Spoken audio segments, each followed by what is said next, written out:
Die mense wat jy naby jou hou, vorm die lewe wat jy leef. Te veel mense bly in verhoudings wat hulle laat wegkrimp. Hulle verdof hulle lig, net om ander gemaklik te hou. Onthou, nie almal wat saam met jou begin stap het, is bedoel om saam met jou klaar te maak nie. Sommige mense is net seisoene, nie lewenslang nie. Die Bybel sê, hy wat met wyse manne wandel, word wys. Vier hulle jou oorwinnings, daai wat naby aan jou is, of saai hulle twyfel, lig hulle jou op, of trek hulle jou af? Om jouself te kies is nie selfsugtig nie, dis wysheid en gehoorsaamheid aan God. Onthou, grense is nie verwerping nie, dit is beskerming. Jou kring moet 'n toevlug wees, nie 'n slagveld nie.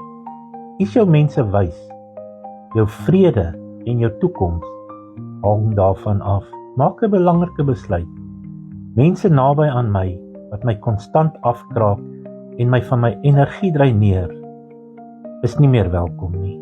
Vader, gee my wysheid om die mense te kies, met wie ek my lewe deel, sodat my verhoudings U eer en my in vrede lei.